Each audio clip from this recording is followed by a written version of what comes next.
Hello दोस्तों, welcome to the channel equity essentials. स्वागत है आपका एक और नई वीडियो में। दोस्तों, आज मैं आपके साथ एक इम्पोर्टेंट फैक्टर को डिस्कस करना चाहता हूं और वो फैक्टर है शेयर होल्डिंग पैटर्न। जी हाँ दोस्तों, किसी भी कंपनी के शेयर होल्डिंग पैटर्न को देख के आप उस कंपनी के बारे में बहुत कुछ अनुमान लगा सकते हैं।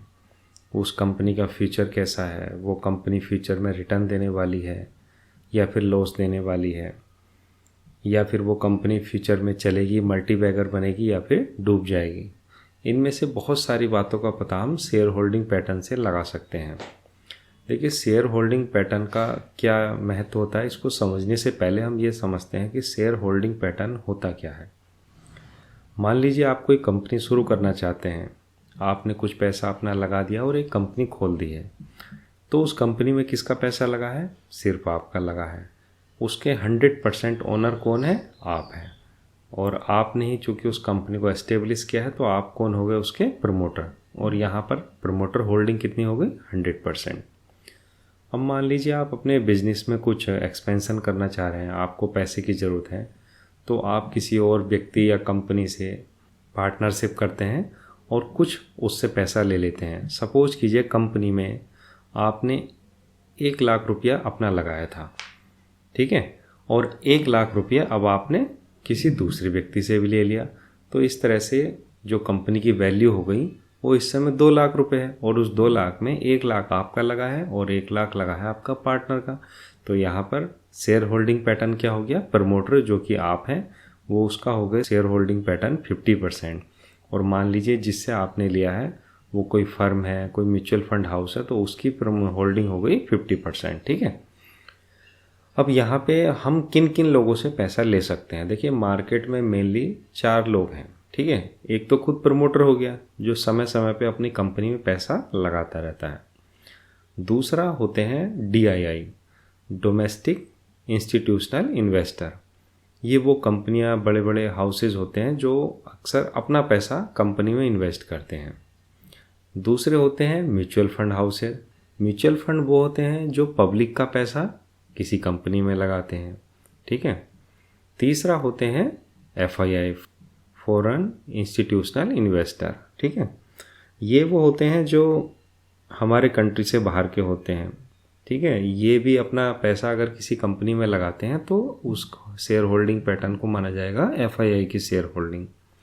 और जो लास्ट है वो होते हैं रिटेल इन्वेस्टर। रिटेल इन्वेस्टर कौन हुए? हमारे और आपके जैसे छोटे छोटे इन्वेस्टर जो किसी कंपनी में 10,000, 20,000, 50,000, 1 लाख इस तरह के छोटे मोटे अमाउंट लगाते हैं। अब देखिए, आप ये समझिए कि वो कौन सा व्यक्ति होगा कि जो सबसे ज़्यादा खुश होगा अगर कंपनी को प्रॉफिट हो? जी हाँ, वो होगा खुद प्रमोटर, क्योंकि प्रमोटर ने उस कंपनी में पैसा लगाया है तब से, जब से उस कंपनी की स्थापना हुई थी, ठीक है। वो उस कंपनी का ओनर है। अगर कंपनी डूबती है तो उसको भी नुकसान होगा। दूसरे नंबर पे जिस एक व्यक्ति को सबसे ज़्यादा प्रॉफिट की चिंता रहती है वो होते हैं म्यूचुअल फंड हाउस। और वो क्यों? वो इसलिए होते हैं क्योंकि उनके पास अपने पैसे होने के साथ साथ जो अधिकांश पैसा होता है वो होता है पब्लिक का, और पब्लिक का पैसा डूबना नहीं चाहिए। इसलिए सबसे ज़्यादा टेंशन जो होती है सेकेंड नंबर पे वो रहती है म्यूचुअल फंड हाउस को, ठीक है। थर्ड पे हमारे आते हैं DII। DII क्या होते हैं कि उनके पास भी पैसा ऐसा तो है नहीं कि बहुत ज़्यादा अनलिमिटेड है, इसलिए उनको भी अपने पैसे की काफ़ी टेंशन रहती है, और वो भी काफ़ी खोजबीन करके ही, रिसर्च करके ही किसी कंपनी में पैसा लगाते हैं। उसके बाद आते हैं FII, ठीक है। FII वालों के पास क्या है कि पैसे की कमी नहीं होती है, इसलिए वो कई बार क्या है, थोड़ा बहुत रिस्क भी ले लेते हैं। रिस्क ले लेते हैं, एक तरह का गैम्बलिंग कर लेते हैं कि ठीक है, प्रॉफिट हुआ तो हुआ, नहीं तो हम थोड़ा सा लॉस बुक करके निकल जाएंगे। लास्ट में जो सबसे बिग हैंड होता है वो होता है रिटेल इन्वेस्टर का। रिटेल इन्वेस्टर को नॉलेज भी नहीं होती है कंपनी की, वो केवल टिप्स के आधार पे इधर उधर से सुन के कंपनी पे इन्वेस्ट कर देता है, और थोड़ा सा भी लॉस होता है तो वो लॉस बुक करके निकल जाता है, थोड़ा सा प्रॉफिट होता है तो प्रॉफिट बुक करके निकल जाता है।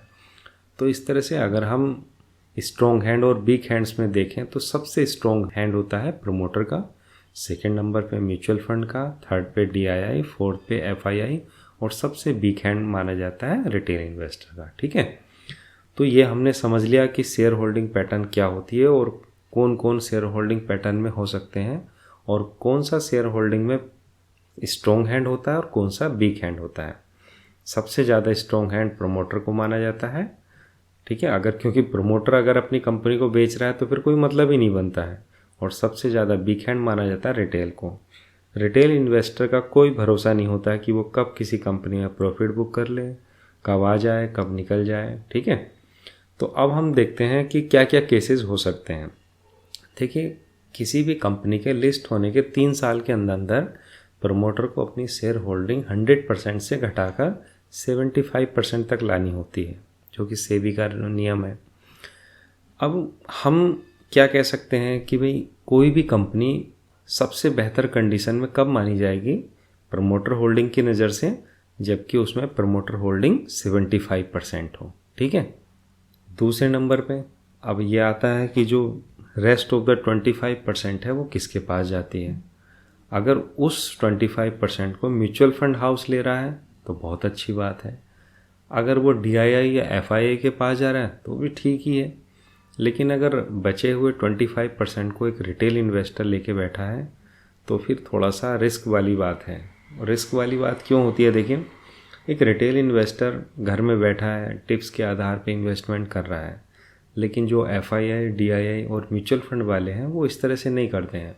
वो कंपनी की विजिट करते हैं, कंपनी की बैलेंस शीट देखते हैं, रियल साइट पे जाते हैं, कंपनी की विजिट करके वो रियल में देखते हैं कि क्या प्रोडक्शन हो रहा है, क्या डिमांड है, क्या सप्लाई है, क्या कॉस्ट है, क्या प्रॉफिट है, सब कुछ देखते हैं वो। और तब जाके वो डिसाइड करते हैं कि हमने कंपनी में इन्वेस्ट करना है या नहीं करना है। ठीक है, अब मान लीजिए कि आप एक कंपनी को देखते हैं जिसमें कि mutual fund holding 0%, DII 0%, FII 0%, तो इसका क्या मतलब निकाला जाएगा? उस कंपनी में आखिरकार ये लोग इन्वेस्ट क्यों नहीं कर रहे हैं? इसका कारण ये है कि उन्होंने उसको रिसर्च कर लिया है और उनको लग गया है कि इसमें हमने इन्वेस्ट करना नहीं है क्योंकि ये रिस्की हो सकता है। ठीक है, तो शेयर होल्डिंग पैटर्न में सबसे पहली चीज़ तो हमने ये देखनी है कि प्रमोटर होल्डिंग कितनी है और उसमें क्या चेंज हो रहा है। सपोज कीजिए कि हर एक क्वार्टर में प्रमोटर होल्डिंग घटती चली जा रही है, 74 से 70, फिर 65, 50, 40, 35, 25 और लास्ट में आके 0 हो जा रही है। तो ये सबसे ख़राब कंडीशन होती है। प्रमोटर होल्डिंग घटने का क्या मतलब हुआ? जो व्यक्ति ने कंपनी को लगाया है, अगर उसको ही अपनी कंपनी में बिलीव नहीं है तो फिर कोई और कैसे बिलीव करेगा? ठीक है, कभी कभी कुछ प्रमोटर अपनी प्रमोटर होल्डिंग को इसलिए कम कर लेते हैं क्योंकि उनको पता होता है कि उनकी होल्डिंग को म्यूचुअल फंड हाउसेज या DII वाले ले रहे हैं और उनको पैसे की ज़रूरत होती है अपना बिजनेस एक्सपेंड करने के लिए। ठीक है, लेकिन फिर भी ये मान के चलिए कि अगर एक लिमिट के नीचे वो घटती चली जा रही है, घटती चली जा रही है, तो फिर एक ये रेड फ्लैग है। ठीक है, 75 नहीं है, 70 हो, 60 हो, 50 हो, एटलीस्ट 40 तो हो, लेकिन अगर इससे भी नीचे प्रमोटर होल्डिंग कम होती चली जा रही है तो फिर एक ये रेड फ्लैग है। ठीक है, तो फर्स्ट पॉइंट हमने ये देखना है कि प्रमोटर होल्डिंग कितनी है और उसमें ट्रेंड क्या है, घटने का है या बढ़ने का है। सेकंड पे आते हैं म्यूचुअल फंड हाउस। देखिए, म्यूचुअल फंड हाउस वो होते हैं जो बहुत ज़्यादा रिसर्च करते हैं क्योंकि इनका जो पैसा लगा होता है वो लगा होता है रिटेल इन्वेस्टर का। भले ही इनको प्रॉफिट ना हो पर इन्होंने लॉस नहीं करना होता है।